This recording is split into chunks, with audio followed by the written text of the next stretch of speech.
I suppose I shouldn't have been surprised when my wife asked me for a divorce. The stress of juggling work, our marriage, and looking after our young daughter Emily had taken its toll on the both of us. We had barely spoken to each other in months, so when the day she told me she wanted out came, I'm not ashamed to say part of me was relieved.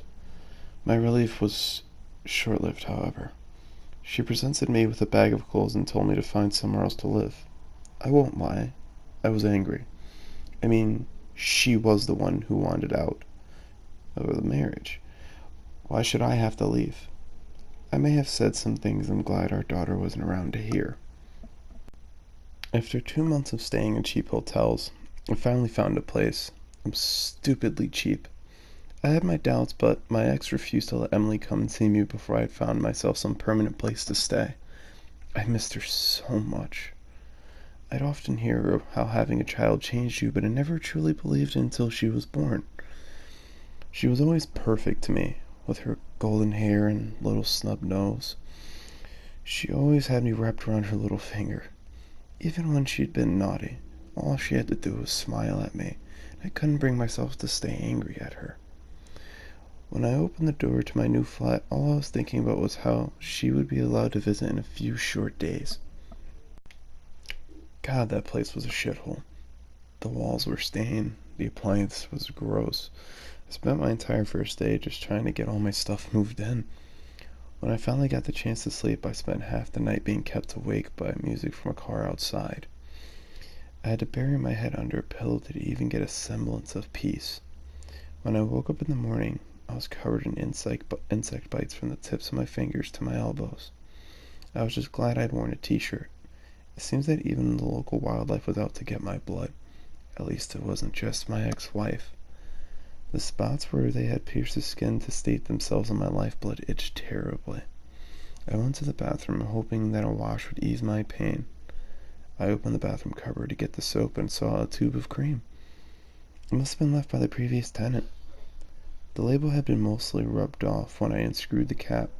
It smelled like antiseptic. I really didn't want to wait for the chemist to open. The itching was too intense. I squeezed out a generous amount of the cream and applied it liberally over my hands and arms. It stung like hell, but at least that meant it was working. Certainly soothed the itching at any rate. The rest of my day was taken up by cleaning. I pulled on the rubber gloves and got to scrubbing. I didn't stop until the place was spotless.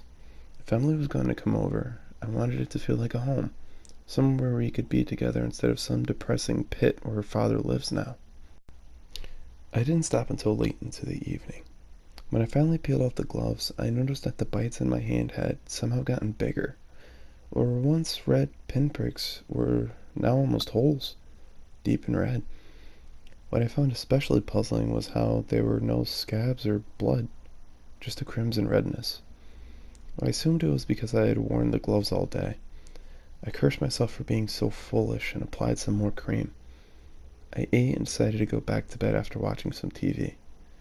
Thankfully, there was less noise to disturb me. I remember thinking how things might just work out after all. I awoke the next morning to the phone ringing.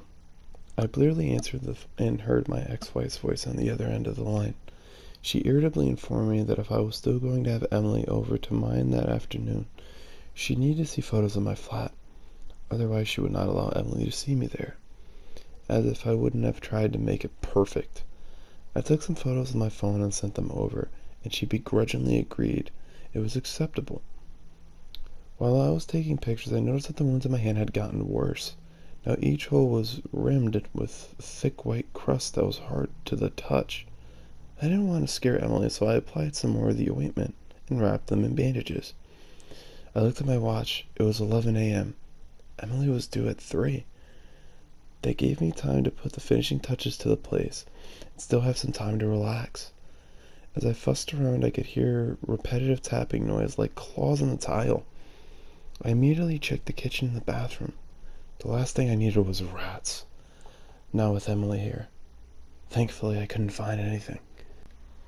As the afternoon progressed, it happened again and again. Every time I jumped up to check, there was nothing to be seen. I thought I was going insane.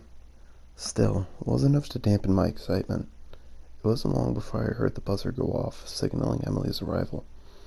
I rushed down the stairs to the front door, and there she was. My heart swelled at the sight of her. Even the sight of her mother glowering behind her wasn't enough to stop me. The sense of elation I felt. My daughter was finally here. My mind raced with all the fun activities I had planned for us. I bent down to take her up in a huge hug. As I picked her up, I heard another tapping sound, this time louder and more intense than it had ever been before. I held her tight to my chest. Suddenly, she started to wail. I felt the wetness on my arms and saw the look of fear on my ex-wife's face. I tried to let her go, but something was preventing me from moving my arms. Her screams increased in pitch as I heard the tapping noise increase until it was almost a buzz. My ex-wife grabbed my wrists and tried to pry Emily out of my grasp, only to cry out herself and pull her hands back. I saw that where there were once fingers, there were now only bloody stumps. Emily finally managed to wiggle free as she fell to the ground. I saw her back with a tangled mess of meat. Bits of bones were visible in the bloody mess. I stared at my hand. Bandages had come off. The wounds underneath were no longer wounds. They were mouths, each one with their own set of razor teeth, chattering away with lethal intent. I began to scream, and as did 100 mouths scream with me. Really hope you guys enjoyed the video. I had a bunch of fun actually reading out this creepypasta. If you guys want me to do more stuff like this, let me know. I definitely will. I have no problem going out finding creepypastas and reading them out. I really hope you guys enjoyed this. I wanted to do this for Halloween, and I thought it would be a nice little touch to the channel to do just some voice work for once. I want to thank you guys for watching or listening, and I hope you guys tune in next time for my next video. Like, comment, subscribe, all that fun stuff. Bye.